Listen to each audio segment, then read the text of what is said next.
नमस्कार। आइए आज हम लोग लघु सिद्धांत कौमुदी का अध्ययन करेंगे, जिसमें पहला जो अध्याय है वो संज्ञा प्रकरण है। तो सबसे पहले हम संज्ञा प्रकरण का अध्ययन करेंगे।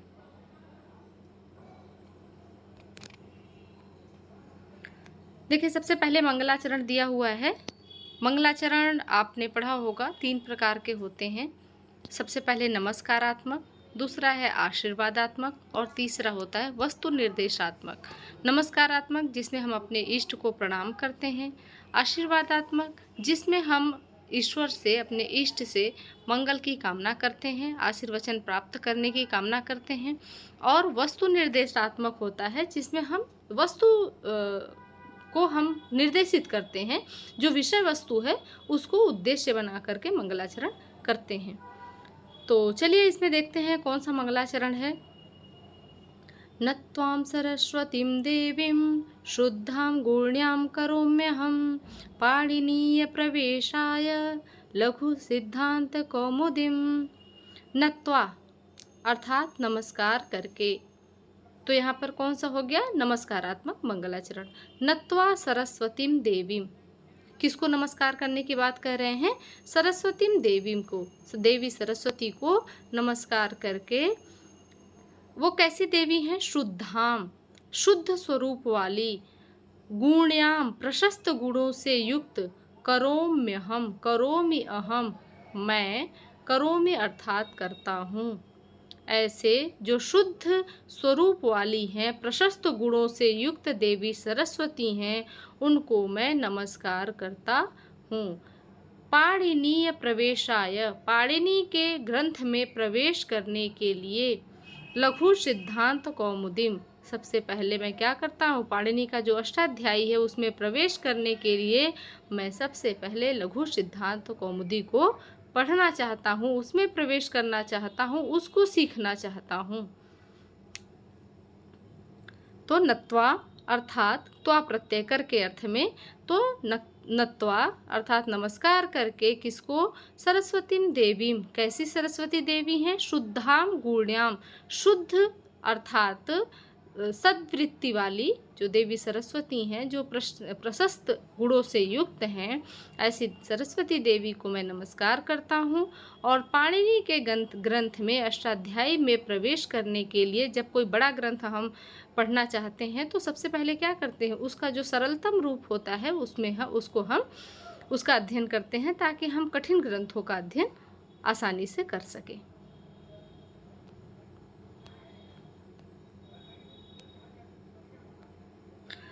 संज्ञा प्रकरण का पहला सूत्र है माहेश्वर सूत्र, जिसका उच्चारण हम इस प्रकार करेंगे: अयुड़, ऋलिक, एउं, अयोच, हयवरट, लण, यमंगड़नम, झभय, घड़धस, जबगड़दश, खफ छठ थ चटतव, कपय, ससर, हल।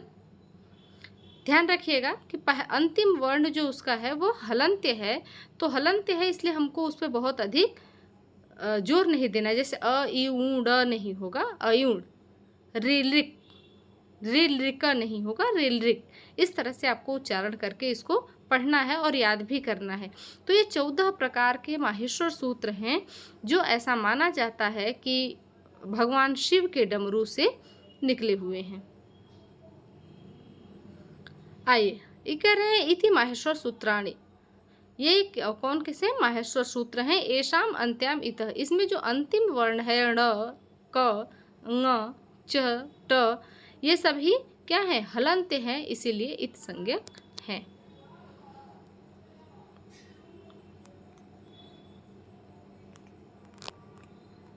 आगे देखते हैं।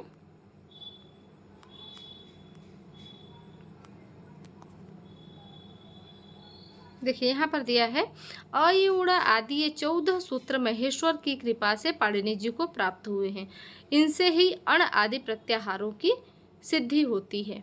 तो ये जो हमारे 14 माहेश्वर सूत्र हैं, इनसे हम 43 प्रत्याहारों की रचना करते हैं। 43 प्रकार के, कुछ लोग 42 भी मानते हैं। तो इन प्रत्याहारों का इससे निर्माण किया जाता है। इनके अंतिम वर्ण क्या है? इत संज्ञक हैं। आगे जब हम हलन्त्यम सूत्र पढ़ेंगे तो उसमें हलन्त्यम सूत्र बताएगा कि किस प्रकार इनका लोप हो जाता है। जो इत संज्ञक है इनका हलन्त्यम से इनकी हल संज्ञा और फिर इसका हम लोप कर तस्य लोपा से लोप कर देते हैं। आइए, हकार आदि में पठित अकार उच्चारण के लिए है और लण में भी जो अकार है वो इत संज्ञक है, उच्चारण के लिए नहीं।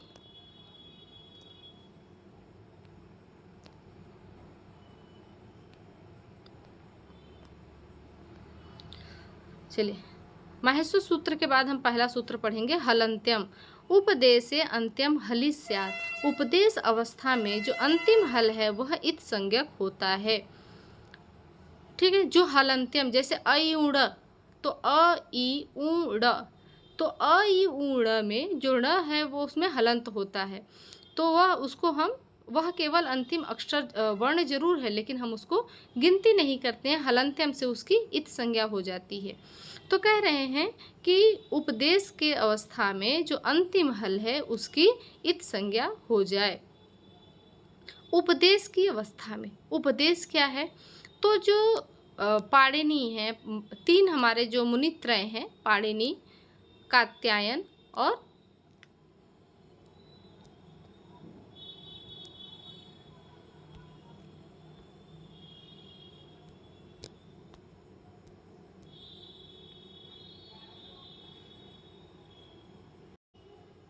चलिए थोड़ा फ़ोन की वजह से डिस्टरबेंस हो गया।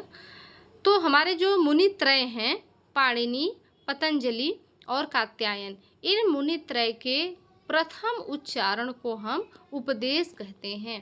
तो प्रथम उच्चारण क्या है? जैसे अ ई ऊड़, तो इसमें अ ई उ ये सभी क्या है? प्रथम उच्चारण है। जो ण है, अ ई उ के बाद जो ण है वो अंतिम उच्चारण है, इसीलिए हम उसको क्या कहते हैं? अंत्य। ठीक है, तो जो प्रथम उच्चारण होगा, जैसे माहेश्वर सूत्र जो सभी हैं वो क्या है? प्रथम उच्चारण है।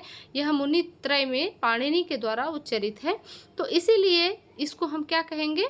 इसको हम उपदेश कहेंगे। तो उपदेश की अवस्था में जो अंतिम हल होता है उसकी इत संज्ञा होती है। उम्मीद है आपको ये समझ में आ रहा होगा। उपदेश का मतलब क्या है? जो पाणिनि त्रय हैं, पाणिनि, पतंजलि और कात्यायन, इन तीनों के द्वारा जो उच्चरित पहला शब्द है, पहला शब्द का मतलब जैसे हमने बताया कि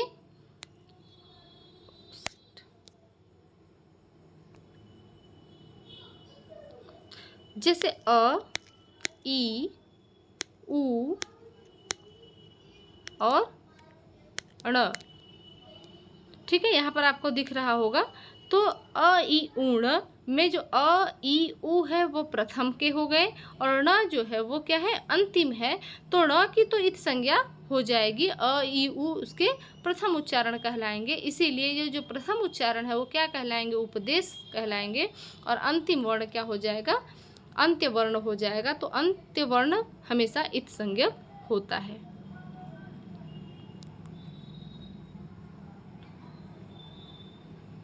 आगे आइए देखते हैं। अदर्शनम लोप, जो अंतिम वर्ण है वह क्या है? उसकी इत संज्ञा हो और अदर्शनम लोप से उसका लोप हो जाए। लोप हो जाए का मतलब है जो पहले था अब नहीं है। जैसे जब हम अ ई ऊण को लिखते हैं माहेश्वर सूत्र में, तो ण को हम क्या कर देते हैं? उसकी हलन्त्यम से इत संज्ञा कर देते हैं और तस्य लोप से उसका लोप कर देते हैं। तो लोप कर देने के कारण वो हमें दिखाई नहीं देता या फिर हम उसको गिनते नहीं है, तो वो उसका लोप माना जाता है। लोप मतलब समाप्त हो जाना, दिखाई न देना, जो था पहले लेकिन अब नहीं है। तो अदर्शनम लोप जो है उसका लोप हो जाना, जो पहले था उसका लोप हो जाना अदर्शनम लोप। विद्यमान का अदर्शन हो जाना, न सुना जाना, लोप संज्ञा वाला होता है। तस्य लोप, जो जिसकी हमने लोप संज्ञा की, उस लोप का तस्य लोप हो जाए। जिसकी हमने लोप अदर्शनम लोप से उसका लोप संज्ञा किया और तस्य लोप से उसको हटा ही दिया, लोप ही कर दिया। तो ये आपके जो तस्य लोप है, अदर्शनम लोप है, ये केवल आपको जान लेना है कि अदर्शनम लोप से लोप संज्ञा होती है और तस्य लोप से उसका लोप हो जाता है। जैसे अ ई ऊण, अ ई ऊण में जो अ ई उ है वह उपदेश अवस्था का है, उसको उपदेश संज्ञक कहते हैं। ण जो है वो अंत्य है, अंत्य वर्ण है, इसलिए उसकी हल संज्ञा हल से हलंत्यम से इत संज्ञा होती है। इत संज्ञा होने के कारण उसकी अदर्शनम लोपः से लोप संज्ञा और फिर उसका तस्य लोपः से लोप हो जाता है। आगे देखिए अगला सूत्र है आदिरंतेन सहेता। आदि का मतलब है प्रथम में, अंतेन मतलब अंतिम में, सहेता सहित कोई भी वर्ण, जैसे अ ई ऊण, तो अ से लेकर न तक अ क्या है उसका आदि वर्ण है। अंतेन, अंत कौन सा है ण, तो आदि और अंत से लेकर सहिता कोई भी जो सूत्र है या प्रत्याहार है वह अपने प्रथम वर्ण से लेकर उसका प्रथम वर्ण और अंतिम वर्ण, जैसे हमने कहा अ ई ऊण, इसमें सारे वर्ण आ गए, लेकिन अगर हम कह दे अण, अण कह दिए तो अण क्या है, अण एक प्रत्याहार है। तो अण प्रत्याहार में कौन कौन सा शब्द आता है, यह अण प्रत्याहार स्वयं स्पष्ट करता है। कैसे, जैसे आदि रंतेन सहेता, इस सूत्र के माध्यम से। आदि मतलब आदि में उसके अ है, अंत में उसके ण है, तो वह अपना अंतिम वर्ण का और उसके मध्य में आने वाले सभी वर्णों का द्योतक होता है। जैसे देखिए एग्जाम्पल के रूप में यहाँ दिया हुआ है, अंत्य इत संज्ञक वर्ण के साथ उच्चरित आदि वर्ण मध्य के वर्णों का और अपना भी बोधक होता है। जैसे हम जब डॉक्टर लिखते हैं तो डी आर लिख देते हैं, लेकिन उसके बीच में D O C T O R ये सभी होते हैं, हम डी आर केवल लिख देते हैं। उसी प्रकार से जब हम अण लिखते हैं तो केवल अ लिखते हैं, लेकिन वह अ ई ऊण इन सभी का द्योतक होता है। तो आदि रंतेन सहेता का अर्थ होता है आदि वर्ण अंत्य वर्ण के साथ अपने और अपने मध्य के वर्णों का बोधक होता है।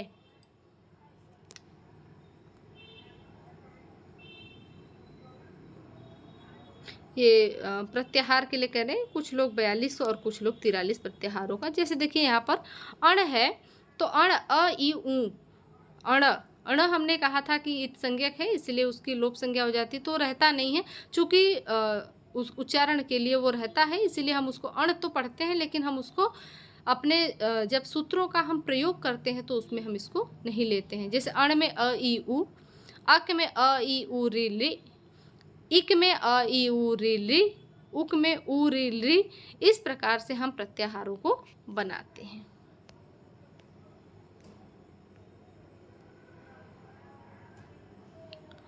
उकालो अझस्व दीर्घ प्लुतः।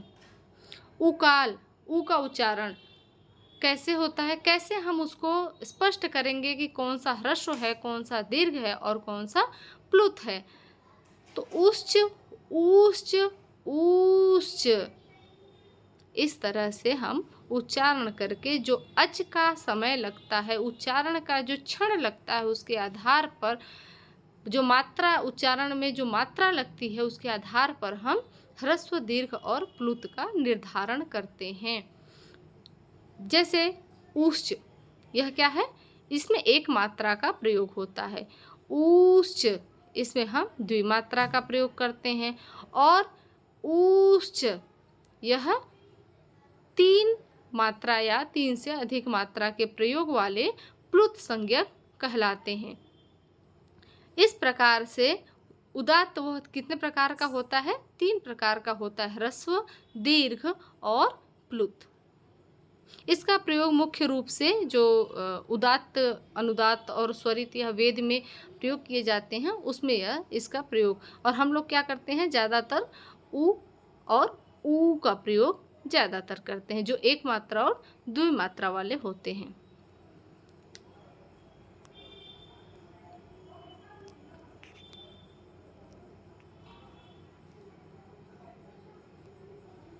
देखिए यहाँ पर एक मात्रिक उकार, द्विमात्रिक ऊकार, त्रिमात्रिक उकार के समान, काल के समान उच्चारण काल वाले अचों की क्रमशः ह्रस्व, दीर्घ और प्लुत संज्ञा होती है।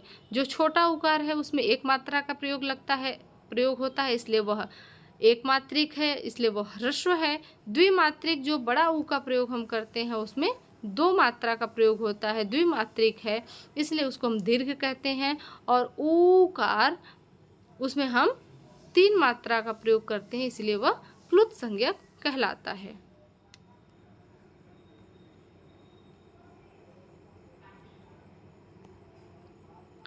उच्चय रुदात्तः, नीचय रुदात्तः और समाहार स्वरितः, यह तीनों सूत्र हम अभी पढ़ लेंगे। उच्चय रुदात्तः, उदात्तः, अनुदात्तः, स्वरितः। मैंने बताया कि जो स्वर हैं उनको तीन भागों में बांटा गया है, उदात्त, अनुदात्त और स्वरित। तो उदात्त क्या है? तो कंठ, तालु आदि स्थानों के ऊपरी भाग से जो उच्चरित अच हैं उसकी उदात्त संज्ञा होती है। कंठ, तालु आदि स्थानों के नीचे भाग से जिस अच का उच्चारण होता है वह अनुदात्त कहलाते हैं। और समाहार जो न कंठ तालु के ऊपरी भाग से जिनका उच्चारण किया जाता है और ना ही उनका नीचे की भाग से उच्चारण किया जाता है, ऐसे स्वरित कहलाते हैं। अब इनमें जो वेद होते हैं ना उसमें आप देखेंगे तो उदात्त, अनुदात्त और स्वरित का प्रयोग होता है। तो उदात्त के लिए तो कोई चिन्ह नहीं होता है, लेकिन अनुदात्त और स्वरित के लिए चिन्ह होता है। अनुदात्त जो नीचे एक तिरछी लाइन होती है और स्वरित जो ऊपर एक खड़ी लाइन का प्रयोग किया जाता है। तो इतना हम लोग पढ़ चुके हैं, इसके आगे का हम लोग नेक्स्ट वीडियो में पढ़ेंगे।